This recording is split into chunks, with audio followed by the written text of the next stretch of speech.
Hello everyone, কি অবস্থা সবার? আজকের ভিডিওতে আমি কথা বলবো নিউজ বেসড অ্যানালাইসিস নিয়ে। আপনারা কিভাবে নিউজ বেসড অ্যানালাইসিস করবেন, কিভাবে নিউজ বেসড অ্যানালাইসিস করে ট্রেডিং সিদ্ধান্ত নেবেন এবং কোন কোন ওয়েবসাইট ব্যবহার করবেন, এই বিষয়টা আজকে আমি একদম স্টেপ বাই স্টেপ বুঝিয়ে দেওয়ার চেষ্টা করব। বাই দ্য ওয়ে, যারা ক্রিপ্টো মার্কেটের আপডেটগুলো রেগুলারলি পেতে চান তারা চাইলে আমার টেলিগ্রাম চ্যানেলে জয়েন হয়ে থাকতে পারেন, লিংক ডেসক্রিপশনে দেওয়া আছে। আর ক্রিপ্টোকারেন্সি ট্রেডিং এ আগ্রহী হয়ে থাকলে বা ক্রিপ্টো মার্কেট থেকে ইনকাম করতে চাইলে অবশ্যই আমার চ্যানেলে সাবস্ক্রাইব করে রাখুন। তো চলুন আর দেরি না করে ভিডিও শুরু করা যাক। প্রথম আমরা যখন ক্রিপ্টোকারেন্সি ট্রেডিং এ আসি তখন আমরা যে অ্যানালাইসিসটা সম্পর্কে সবচেয়ে বেশি শুনি বা যে অ্যানালাইসিসটা সবচেয়ে বেশি করি সেটা হলো টেকনিক্যাল অ্যানালাইসিস, অর্থাৎ চার্টে বিভিন্ন ধরনের ড্রয়িং করা, সাপোর্ট রেজিস্ট্যান্স আইডেন্টিফাই করা, প্যাটার্ন আইডেন্টিফাই করা। কিন্তু আপনাদেরকে বুঝতে হবে যে most of the time crypto মার্কেটে যে মুভগুলো হয় ওই মুভগুলো হওয়ার পিছনে অন্যতম কারণ হলো নিউজ। যখনই কোনো বুলিশ নিউজ মার্কেটে আসে তখন মার্কেটে আমরা একটা পাম্প দেখতে পাই, আবার যখন কোনো বেরিশ নিউজ মার্কেটে আসে তখন মার্কেটে আমরা একটা ডাম্প দেখতে পাই। আর ঠিক এই জন্যই নিউজ বেসড অ্যানালাইসিস বোঝাটা আপনাদের জন্য খুব জরুরি। কারণ আপনারা যদি না জানেন যে ফেড কি সিদ্ধান্ত নিল বা কোনো দেশ ক্রিপ্টোকারেন্সি নিয়ে কি ধরনের রেগুলেটরি আপডেট আনলো বা বর্তমানে কোন কোন বড় কোম্পানিগুলো বিটকয়েন বাই করতেছে, তাহলে আপনারা বুঝতে পারবেন না যে মার্কেটে হঠাৎ করে এত বড় বড় পাম্প কেন হয়, মার্কেটে হঠাৎ করে এত বড় বড় ডাম্প কেন হয়। এই বিষয়গুলো আপনাদেরকে বুঝতে হলে অবশ্যই নিউজ বেসড অ্যানালাইসিস আপনাদেরকে করতে হবে। তো এখন প্রশ্ন হলো যে নিউজ বেসড অ্যানালাইসিস আসলে কি? তো চলুন এই বিষয়টা একটু সহজভাবে বোঝার চেষ্টা করি। সহজ করে বললে নিউজ বেসড অ্যানালাইসিস মানে হলো যে মার্কেটের মুভিং যে ইভেন্টগুলো আছে ওই ইভেন্টগুলো ট্র্যাক করা। মূলত যেসব নিউজ বা ইভেন্ট আসলে মার্কেটের প্রাইসকে ডিরেক্ট ইফেক্ট করে সেগুলো মনিটর করা। এটা শুধু ক্রিপ্টো নিউজ না, এটা গ্লোবাল ইকোনমিক নিউজ হতে পারে, এটা গভর্নমেন্ট পলিসি হতে পারে, ইনস্টিটিউশনাল ইনভেস্টমেন্টের যে কোনো ধরনের নিউজ হতে পারে।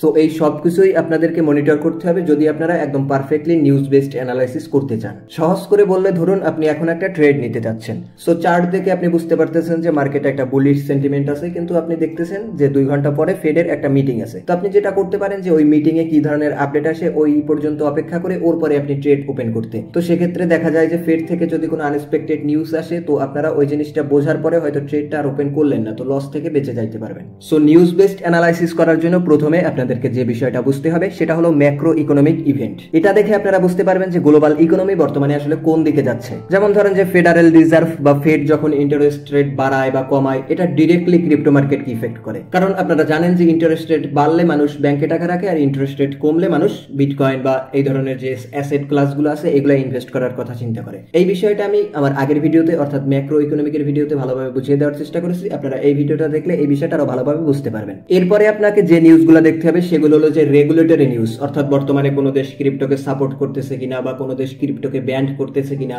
যদি দেখা যায় যে বড় কোনো দেশ ক্রিপ্টোকে সাপোর্ট করতেছে বা বিটকয়েনকে সাপোর্ট করতেছে তো এইটা মার্কেটের জন্য অনেক বুলিশ একটা নিউজ, এইটা মার্কেটকে অনেকটা আপসাইডে নিয়ে যেতে পারে। অথবা যদি দেখা যায় যে বড় কোনো দেশ বা বড় কোনো কোম্পানি বিটকয়েনকে সাপোর্ট করতেছে না বা বড় কোনো পাবলিক ফিগার বিটকয়েনকে নিয়ে নেগেটিভ মন্তব্য করতেছে, তাহলে এইটা মার্কেটের জন্য অনেক বড় একটা নেগেটিভ নিউজ। এবং এই ধরনের নিউজের পরে আপনারা দেখতে পারবেন যে মার্কেটে আমরা একটা শার্প ক্র্যাশ দেখতে পাই। আপনারা জানেন যে 2021-এর বুল রানের পরে যখন চায়না বিটকয়েন মাইনিং ব্যান করছিল তখন একদিনে বিটকয়েনের প্রাইসে কিরকম একটা ডাউনফল আমরা দেখতে পাইছিলাম। এরপরে থার্ড যে টাইপের নিউজগুলো আপনাকে ভালোভাবে ট্র্যাক করতে হবে সেগুলো হলো যে ইনস্টিটিউশনাল অ্যাডপশন কোন দিকে যাচ্ছে। আপনারা জানেন যে বিটকয়েনের ইটিএফ অ্যাপ্রুভ হওয়ার পরে, ইথেরিয়ামের ইটিএফ অ্যাপ্রুভ হওয়ার পরে মার্কেটে অনেক বড় বড় প্লেয়ার অলরেডি ইন্টার করে ফেলছে। সো এখন মার্কেট মুভমেন্টের সবচেয়ে বড় কারণ এই ধরনের বড় বড় প্লেয়ারদের বাইং বা সেলিং প্রেসার। তো যখন দেখবেন যে মার্কেটের বড় বড় প্লেয়াররা বাই করতেছে তখন আপনারা বুঝতে পারবেন যে মার্কেট একটা পজিটিভ সেন্টিমেন্টের দিকে যাচ্ছে বা এখান থেকে প্রাইসে একটা আপওয়ার্ড মোমেন্টাম আসতে পারে।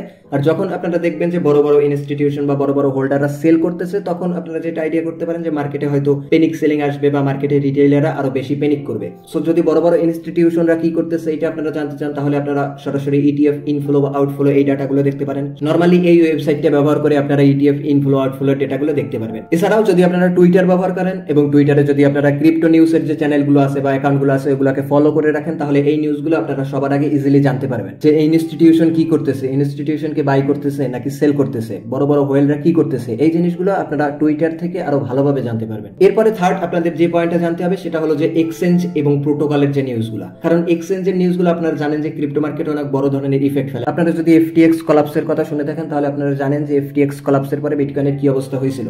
এরপরেও বর্তমানে সবচেয়ে বড় এক্সচেঞ্জ হলো বাইন্যান্স এবং বাইন্যান্সের যে এক্স সিইও ছিল সিজেড। সো আপনারা জানেন যে সিজেড যখনই মার্কেটে একটা পোস্ট করে বা টুইটারে একটা পোস্ট করে আমরা তখনই মার্কেটে একটা বুলিশ সেন্টিমেন্ট দেখতে পাই। সো এক্সচেঞ্জের যে নিউজগুলো আছে, এক্সচেঞ্জের যারা পাবলিক ফিগার আছে তাদের যে নিউজগুলো আছে, বিশেষ করে কোয়ানবেজের সিইও, বাইন্যান্সের সিইও, এদের যে নিউজগুলো আছে বা এদের যে পোস্টগুলো আছে এই পোস্টগুলো আসলে মার্কেটে এজ এ ড্রিভেন ফ্যাক্টর হিসেবে কাজ করে। তাই আপনাদেরকে অবশ্যই এক্সচেঞ্জের এক্সচেঞ্জের নিউজ, কোনো এক্সচেঞ্জ থেকে কোনো পজিটিভ নিউজ আসতেছে কিনা বা কোনো এক্সচেঞ্জ থেকে কোনো নেগেটিভ নিউজ আসতেছে কিনা, এই বিষয়টা আপনাদেরকে খুব ভালোভাবে বুঝতে হবে। এছাড়াও আপনারা যদি নর্মালি টুইটার ব্যবহার করেন তাহলে টুইটারে আপনারা ওভারঅল যত ধরনের ক্রিপ্টো নিউজ জানার দরকার আছে ওই নিউজগুলো আপনারা টুইটার থেকে জানতে পারবেন। এরপরে এখন আমি আপনাদেরকে বলবো যে টুইটার বাদে কিভাবে আপনারা অন্য কোন কোন ওয়েবসাইট ব্যবহার করে আপনারা রেগুলার বেসিসে ক্রিপ্টোকারেন্সির নিউজ বেসড অ্যানালাইসিস করতে পারেন। তো সেজন্য আপনারা প্রথমে একটি ইকোনমিক ক্যালেন্ডার ব্যবহার করুন। সো এখান থেকে আপনারা দেখতে পারবেন যে কবে ফেডারেল রিজার্ভের মিটিং আছে, কবে এনএফপি ডাটা আসবে, কবে সিপিআই ডাটা রিলিজ হবে।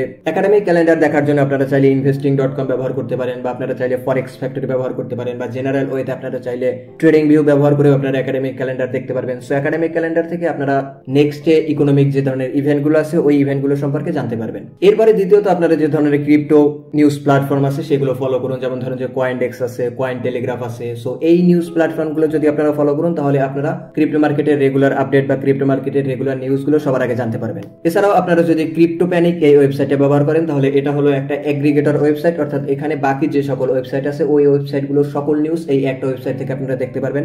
সো আপনারা চাইলে ক্রিপ্টো প্যানিক এই ওয়েবসাইটটা ব্যবহার করতে পারেন। আর লাস্টে আপনাদেরকে তো আমি আগেই বলছি আপনারা টুইটার ব্যবহার করেন, কারণ টুইটার হলো ক্রিপ্টো হাব। যদি আপনারা শুধু টুইটার ব্যবহার করেন তাহলে আপনারা ক্রিপ্টো মার্কেটের যে কোনো নিউজ সম্পর্কে একদম আপডেটেড থাকতে পারবেন, কারণ যে কোনো ব্রেকিং নিউজ সবার আগে টুইটারেই আসে। এরপরে আপনারা চিন্তা করতে পারেন যে কিভাবে নিউজ অ্যানালাইসিস করে আপনারা ট্রেড করবেন। সো যদি নিউজ অ্যানালাইসিস করে আপনাদেরকে ট্রেড করতে হয় তাহলে যে কোনো বড় ধরনের নিউজ আসার আগে বা আসার পরে আপনারা 5 থেকে 10 মিনিট অপেক্ষা করুন, মার্কেটের মুভমেন্ট বোঝার চেষ্টা করুন যে মার্কেট আসলে কি করতে চাচ্ছে, উপরের দিকে যেতে চাচ্ছে নাকি নিচের দিকে যেতে চাচ্ছে, এই বিষয়টা বোঝার চেষ্টা করুন এবং এরপরে আপনারা একটা ট্রেড ওপেন করুন। যদি আপনারা নিউজ আসার আগেই ট্রেড ওপেন করে ফেলেন বা নিউজ আসার সাথে সাথে ট্রেড ওপেন করে ফেলেন তাহলে দেখা যায় যে অনেক সময় আপনারা ট্র্যাপ হয়ে যান। অনেক সময় দেখা যায় যে পজিটিভ নিউজ আসছে কিন্তু মার্কেট তাও পাম্প করতেছে না। তার কারণ হলো যে মার্কেটে এক্সাক্ট ভোলাটিলিটি নাই, বা মার্কেটে ওই পজিটিভ নিউজের যে ইফেক্ট হওয়ার কথা ছিল ওই ধরনের ইফেক্ট মার্কেটে বর্তমানে দেখা যাচ্ছে না। সো এই জন্য দেখা যায় যে অনেক সময় নিউজ বেসড ট্রেডিং করেও ট্র্যাপে পড়ে যেতে হয়। এরপরে আপনারা দ্বিতীয়ত কয়েন মার্কেট ক্যাল এই ওয়েবসাইটে ব্যবহার করতে পারেন। কয়েন মার্কেট ক্যাল এই ওয়েবসাইটে ব্যবহার করে আপনারা সাধারণত ক্রিপ্টো রিলেটেড যে ইভেন্টগুলো থাকে ওই ইভেন্টগুলো সম্পর্কে জানতে পারবেন, যেমন কোনো কয়েনের আপডেট আছে কিনা বা কোনো কয়েনের পার্টনারশিপ অ্যানাউন্সমেন্ট হবে কিনা। আর লাস্টলি আমার টেলিগ্রাম চ্যানেলে জয়েন হয়ে থাকেন, এনি নিউজ যে কোনো ধরনের নিউজ আমি সবার আগে দেওয়ার চেষ্টা করি। সো আমার টেলিগ্রাম চ্যানেলে জয়েন হয়ে থাকলে আপনারা একটা স্পটে সব ধরনের নিউজ পেতে পারেন। সো মূলত এই ছিল আজকের ভিডিও, যেখানে আমি আপনাদেরকে কিভাবে নিউজ বেসড অ্যানালাইসিস করতে হয় এবং কিভাবে নিউজ বেসড অ্যানালাইসিস করে আপনারা ট্রেডিং ডিসিশন নিতে পারবেন এই জিনিসটা বোঝানোর চেষ্টা করেছি। সো প্রথম দিকে আপনারা যখন নিউজ বেসড অ্যানালাইসিস করবেন তখন আপনাদের হয়তো সব বিষয়গুলো বুঝতে একটু সমস্যা হবে, আপনারা বুঝতে পারবেন না যে কোন নিউজটা মার্কেটের জন্য বুলিশ বা কোন নিউজটা মার্কেটের জন্য বেরিশ। সেজন্য আসলে আপনাদেরকে প্র্যাকটিস করতে হবে। সো আপনারা যদি নিয়মিত 2-3 মাস নিউজগুলো রেগুলার ফলো করেন, নিউজগুলোর পরে মার্কেটে কি ধরনের রিয়াক্ট হয় এই জিনিসটা আপনারা দেখার চেষ্টা করেন, তাহলে আপনারা একটা সময় পরে অটোমেটিক্যালি বুঝতে পারবেন যে কোন নিউজের প্রভাব মার্কেটে আসলে কি রকম। সো যদি টেকনিক্যাল অ্যানালাইসিস শিখে থাকেন, টেকনিক্যাল অ্যানালাইসিস অলরেডি আপনাদের একটা ভালো পারদর্শিতা থেকে থাকে, তাহলে আমি বলবো যে টেকনিক্যাল অ্যানালাইসিসের সাথে নিউজ বেসড অ্যানালাইসিসটাকে অ্যাটাচ করে এরপরে ট্রেডিং করার চেষ্টা করেন। তাহলে মার্কেট থেকে আপনারা একদম পারফেক্টলি এন্ট্রি নিতে পারবেন, পারফেক্টলি এক্সিট করতে পারবেন এবং মার্কেট থেকে আপনারা একটা ভালো অ্যামাউন্টের প্রফিট করতে পারবেন। সো ভিডিওটি ভালো লাগলে অবশ্যই ভিডিওতে একটি লাইক দিয়ে দিন।